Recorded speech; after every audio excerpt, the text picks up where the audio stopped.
बिस्मिल्लाहिर्रहमानिर्रहीम। अस्सलाम वालेकुम। आज हम एफएससी फर्स्ट ईयर बायोलॉजी के एक इम्पोर्टेंट टॉपिक सेल वॉल को डिस्कस करने जा रहे हैं। सेल वॉल की डिस्कवरी को पहले हम डिस्कस करेंगे। सेल वॉल को सबसे पहले रॉबर्ट हुक ने डिस्कवर किया था 1665 में,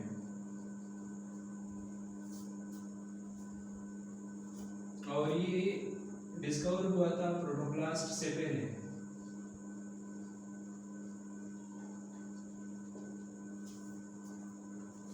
सेल वॉल के अलावा जो बाकी सेल होता है उसको हम प्रोटोप्लास्ट कहते हैं। उसमें साइटोप्लाज्म भी आता है, उसमें न्यूक्लियस और सेल ऑर्गेनेल्स भी आते हैं।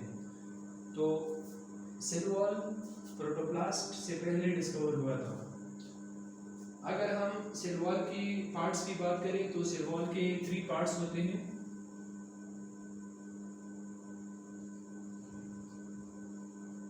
सेल वॉल के बेसिकली 3 पार्ट्स होते हैं।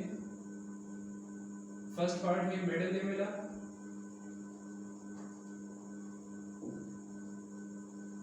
सेकंड पार्ट है primary wall,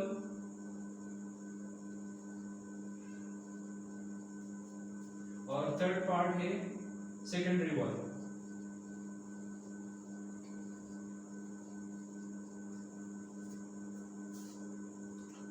middle lamella cell wall का वो पार्ट होता है जो सेल्स के सेल वॉल को आपस में ज्वाइन करती हैं।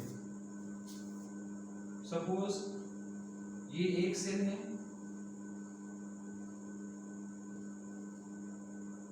और ये दूसरा सेल है,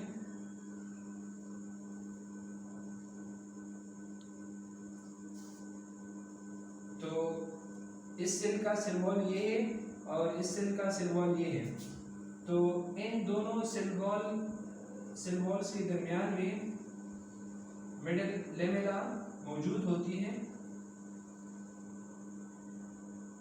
और मिडल लेमेला की मदद से एक सेल का सेल वॉल दूसरे सेल के सेल वॉल से मिल जाता है, जिसकी वजह से सेल्स आपस में कंबाइन होते हैं, सेल्स आपस में जुड़े रहते हैं।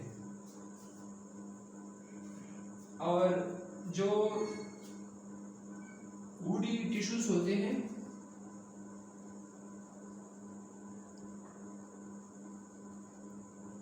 उनकी मिडल लेमेला में लिग्निन बना होता है, जिसकी वजह से वो इंतहाई सख्त होते हैं।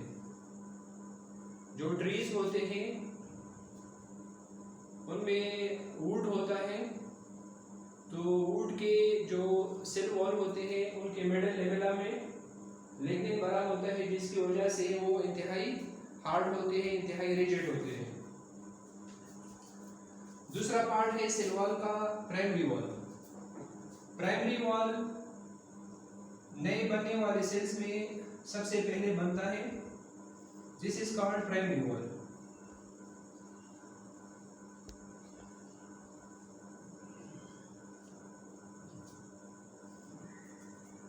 और इसकी जो केमिकल कंपोजिशन होती है वो कुछ इस तरह होती है कि इसमें सेलुलोज होता है, इसमें पेक्टिक कंपाउंड्स होते हैं,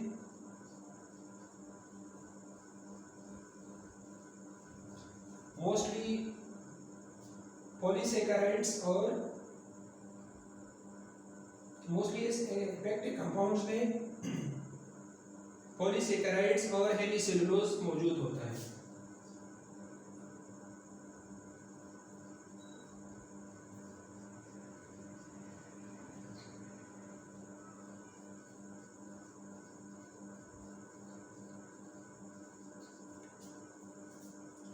तो प्राइमरी वॉल में सेलुलोज मौजूद होता है, पेक्टिक कंपाउंड्स मौजूद होते हैं, और पेक्टिक कंपाउंड्स में मोस्टली हेमीसेलुलोज और पॉलीसेकेराइड होते हैं। इसकी जो थिकनेस होती है, इसकी थिकनेस 1 माइक्रोमीटर से लेकर 3 माइक्रोमीटर तक होती है। और जो मिडल लेवल की थिकनेस होती है वो तकरीबन 1 माइक्रोमीटर होती है, यानी ये ज़्यादा थिन होते हैं।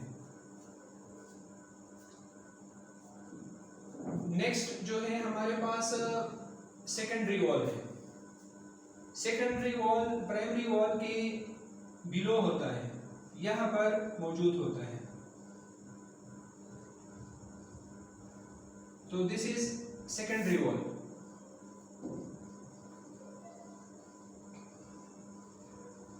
अगर हम इसकी थिकनेस की बात करें तो एज कंपेयर टू मिडल लेवला और प्राइमरी वॉल इसकी थिकनेस थोड़ी सी ज्यादा होती है, 5 माइक्रोमीटर से लेकर 10 माइक्रोमीटर तक होती है। और ये सेकेंडरी वॉल किस चीज का बना होता है? इसमें भी सेलुलोज मौजूद होता है।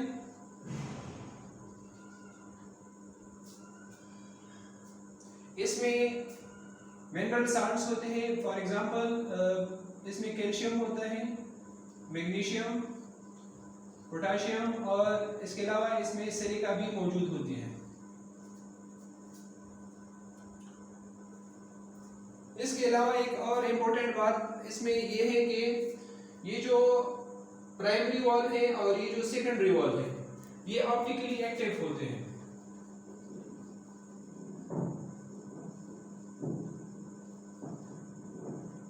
ये जो प्राइमरी वॉल होता है ये as compare to secondary wall कम ऑप्टिकली एक्टिव होता है, और ये जो सेकेंडरी वॉल होता है ये ज्यादा ऑप्टिकली एक्टिव होता है।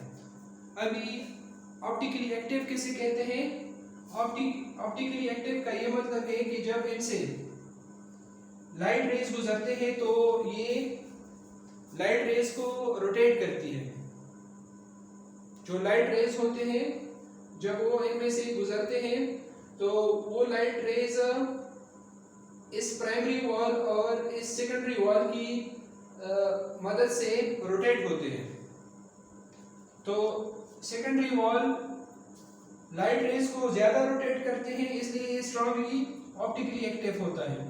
और ये जो प्राइमरी वॉल होता है ये भी लाइट रेज को रोटेट करती है, लेकिन as compare to secondary wall ये लाइट रेज को कम रोटेट करती है, इसलिए ये लेस ऑप्टिकली एक्टिव होता है।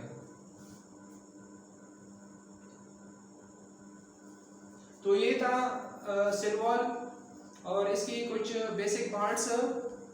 आई होप आपको ये टॉपिक अच्छी तरह समझ में आया होगा। Don't forget to subscribe my channel. Thank you so much.